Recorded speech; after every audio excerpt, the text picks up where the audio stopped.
I'm offended by the language of uprising applied to people who are breaking into other black people's stores and looting them. This is a lack of values. And people who are destroying private property, destroying cop cars, in an uprising against what exactly? Against the black police chief, against a mostly minority police force, against the black mayor, against the black president, against the black attorney general, against against a city council that is 9 of 15 are black and all 15 are elected Democrats.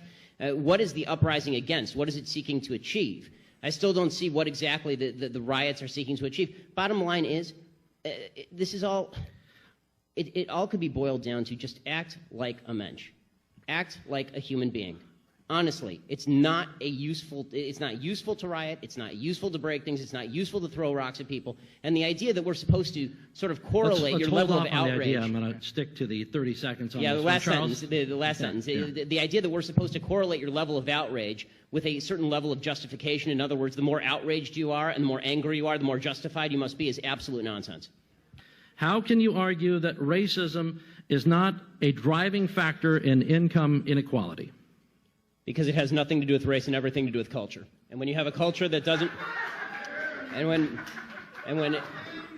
you know what? Explain to me. You explain to me why black kids aren't graduating high school. Explain that one to me. Explain to me why black kids are shooting each other in rates significantly higher than whites are shooting each other. Explain to me why 13% of the population is responsible for 50% of the murder. Explain to me why the number of black kids in prison, not for innocent reasons, not for walking down the street and getting pulled into a prison, is so high. Explain, if it has nothing to do with culture, explain to me why the single motherhood rate in the black community jumped from 20% to 70% in the same course of time that the civil rights movement has made such tremendous strides. Is America more racist now than it was in 1960? And if it is, please explain to me how that happened.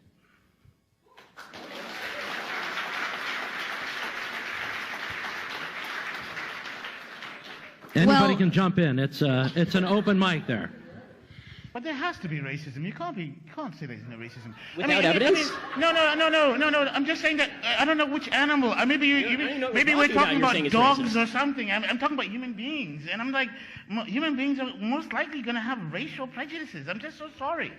I'm just so sorry. I don't know. I come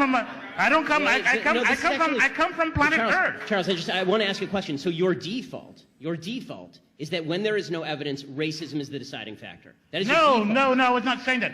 I'm just saying that you're going to have sexists, you're going to have racists, you're going to have all this stuff. I mean, I'm just saying that. I agree it exists, but the problem that I'm seeing, and this is the problem with the general conversation, is that there's no solution in simply saying there's racism out there. How does that solve anything?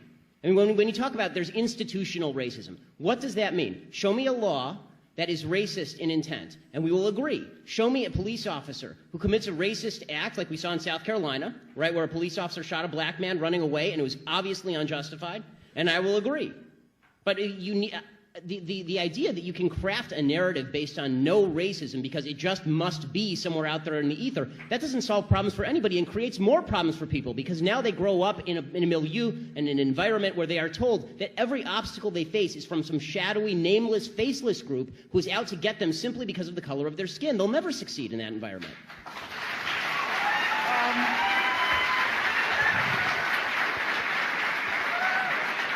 On the Black Lives Matter idea, I want to find the people.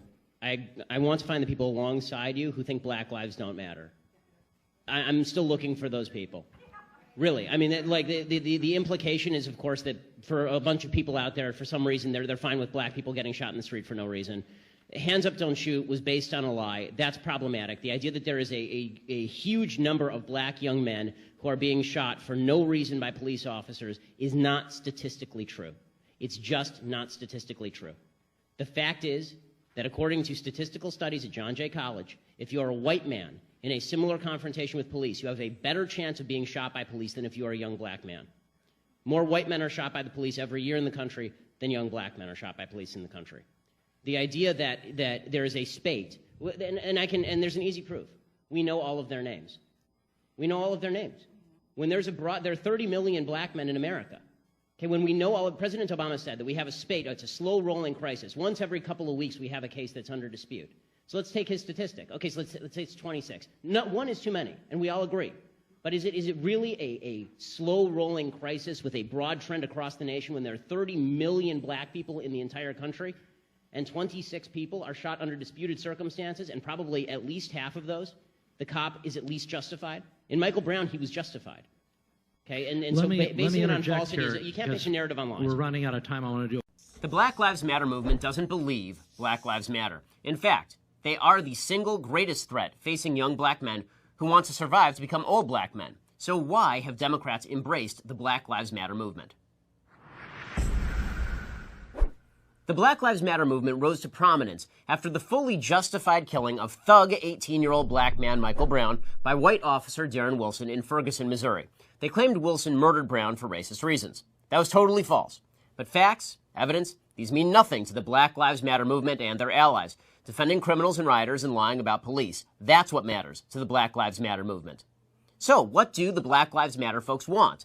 According to their website, they demand the, quote, immediate arrest of Officer Darren Wilson, a man that even the racist Eric Holder-run Justice Department acknowledged shot Michael Brown in self-defense.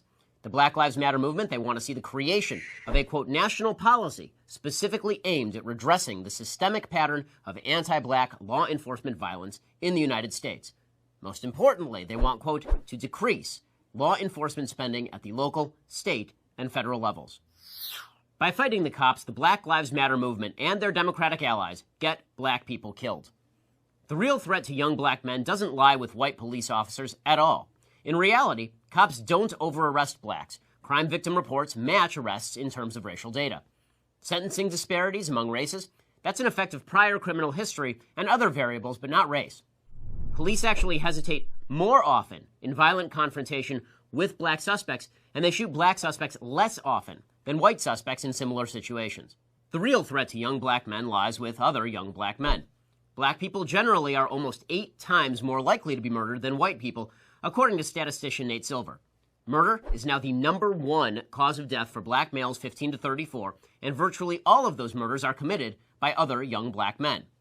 Black men represent approximately 6% of Americans, but nearly 40% of all murder victims and perpetrators. And it's been that way for a century. In the 1920s, one estimate put the black murder rate at 7 times that of whites. In 1950, the black murder rate was 12 times the murder rate of whites. Why the disparity? Because for generations, white racist Democrats did not want to police black communities. Democrats threw black men in jail for petty crimes against whites, but they did nothing when black men murdered other black men. The radical Republicans who wrote the 14th Amendment wrote the Equal Protection Clause, guaranteeing the equal protection of the law specifically to stop such abuses. John Bingham, who largely wrote the Equal Protection Clause, he said he wanted the Constitution to provide the same right for blacks to, quote, full and equal benefits of all laws and proceedings for the security of persons and property. That obviously didn't happen. It didn't happen for the same reason that segregated schools for blacks were derelict. Racist white Democrats wanted it that way. That was then. Today, the people pushing against police presence in the black community are black racists, like the people who lead the Black Lives Matter movement and the Democrats they control. The truth is that black communities desperately need more law enforcement. They need basic rule of law so the vacuum isn't filled by gangs. Only the rule of law can create a safe space for business investment, which provides jobs and economic growth. That's why in anarchic parts of the world, places with no rule of law, like Afghanistan or the Mexican border, murder rates skyrocket. As LA Times reporter Jill Levy writes, quote, where the criminal justice system fails to respond vigorously to violent injury and death, homicide becomes endemic. African Americans have suffered from just such a lack of effective criminal justice, and this, more than anything, is the reason for the nation's long-standing plague of black homicide. Of course, while these modern black racists are leading the charge to make life worse for black Americans, it's still those same old white racist Democrats who benefit from the destruction. White racists like Hillary Clinton and Bernie Sanders, who are happy to watch black people die if it means winning elections by race baiting. The Black Lives Matter movement does not fight to save black lives. Rule of law means safety for black Americans. Black Lives Matter pushes lawlessness. And the Democratic Party, beholden to its divisive sponsors, joins in the crusade for chaos and leaves dead young black men in its wake.